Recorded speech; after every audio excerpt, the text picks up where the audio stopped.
रात के ठीक 12 बज रहे थे। गांव करणपुर के बाहर फैला हुआ घना जंगल हमेशा की तरह खामोश था। लेकिन उस रात हवा में कुछ अलग था, कुछ ऐसा जो डर से भी ज्यादा खतरनाक था। गांव में एक पुरानी कहानी मशहूर थी, छलावा की। कहते थे वो किसी भी इंसान का रूप ले सकता है, और सबसे डरावनी बात यह थी कि वो सिर्फ उन्हीं लोगों के सामने आता था जिन्हें वो अपने साथ ले जाना चाहता था। कहानी शुरू होती है। रवि अपने दोस्तों के साथ शहर से गांव आया था। उसे इन भूत प्रेत की कहानियों पर बिल्कुल विश्वास नहीं था। यह सब बकवास है, उसने हंसते हुए कहा। छलावा वाला कुछ नहीं होता। गांव के बुजुर्ग रामलाल ने उसकी आंखों में देखते हुए धीरे से कहा, बेटा, अगर कभी कोई अपना रात में जंगल में बुलाए तो पीछे मत जाना, चाहे वो कितना ही अपना क्यों ना लगे। रवि हंस पड़ा, लेकिन उसी रात उसकी हंसी हमेशा के लिए खत्म हो गई। पहला संकेत। रात के करीब 1 बजे रवि को अपने फोन पर कॉल आया। स्क्रीन पर नाम चमक रहा था, मां। रवि चौंक गया। मां इस वक्त क्यों कॉल कर रही है? उसने कॉल उठाया। दूसरी तरफ से वही जानी पहचानी आवाज आई, रवि बेटा, जल्दी आओ, मैं जंगल के पास हूं, मुझे मदद चाहिए। रवि का दिल धड़क उठा। मां, आप वहां कैसे? लेकिन कॉल कट गया। अंधेरे की ओर बिना कुछ सोचे रवि टॉर्च लेकर जंगल की तरफ भागा। जंगल में घुसते ही उसे अजीब सी ठंड महसूस हुई, जैसे कोई उसके बहुत करीब खड़ा हो। मां, उसने आवाज लगाई। तभी दूर पेड़ों के बीच एक औरत खड़ी दिखी। वो बिल्कुल उसकी मां जैसी लग रही थी।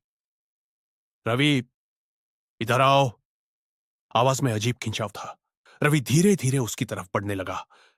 सच्चाई का पहला झटका जैसे ही वो पास पहुंचा, उसकी टॉर्च की रोशनी उस चेहरे पर पड़ी और उसका खून जम गया।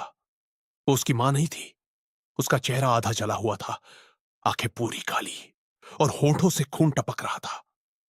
मैं तेरी मां हूं, वो डरावनी मुस्कान के साथ बोली। रवि पीछे हटने लगा। तू भाग क्यों रहा है बेटा? उसकी आवाज अचानक भारी और गूंजती हुई हो गई। असली खेल शुरू। रवि भागने लगा, लेकिन जितना वो भागता उतना ही उसे वही आवाज हर तरफ से सुनाई देती, रवि, इधर आओ। रवि, मैं यहां हूं। हर पेड़ के पीछे, हर अंधेरे में वही चेहरा दिखने लगा। फिर अचानक उसने अपने दोस्त अमित को देखा। रवि, यहां आ, मैं फंस गया हूं। रवि रुक गया। अमित! लेकिन तभी उसे रामलाल की बात याद आई, जो भी बुलाए पीछे मत जाना। रवि ने आंखें बंद की और उल्टी दिशा में भागने लगा। सबसे बड़ा डर, भागते भागते वो एक पुराने खंडहर तक पहुंच गया। सांसें तेज चल रही थी। तभी पीछे से आवाज आई, तू बच नहीं सकता। रवि ने धीरे धीरे पीछे मुड़कर देखा, और जो उसने देखा वो उसकी जिंदगी का सबसे भयानक दृश्य था। वहां कोई एक नहीं था, सैकड़ों चेहरे थे। उसकी मां, उसके दोस्त, गांव वाले, हर कोई। लेकिन सबकी आंखें काली और चेहरे सड़े हुए। सब एक साथ बोले, हम छलावा है। आखिरी पल रवि चीखने लगा, लेकिन उसकी आवाज जंगल में कहीं गुम हो गई।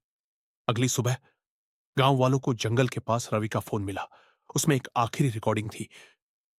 ये ये इंसान नहीं है। ये हमारे अंदर घुस जाता है, ये हमें बन जाता है। अगर कोई तुम्हें बुलाए मत जाना, मत।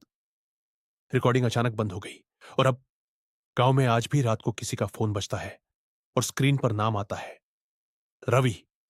अगर कोई कॉल उठा ले तो दूसरी तरफ से बस एक ही आवाज आती है, मैं यही हूं, बस थोड़ी दूर। अगर आप चाहो तो मैं और भी इससे ज्यादा खतरनाक हॉरर स्टोरी आपको बनाकर दे सकता हूं। बस आप मुझे सब्सक्राइब करें, अपने भाई को सब्सक्राइब करें और भाई को हेल्प करें।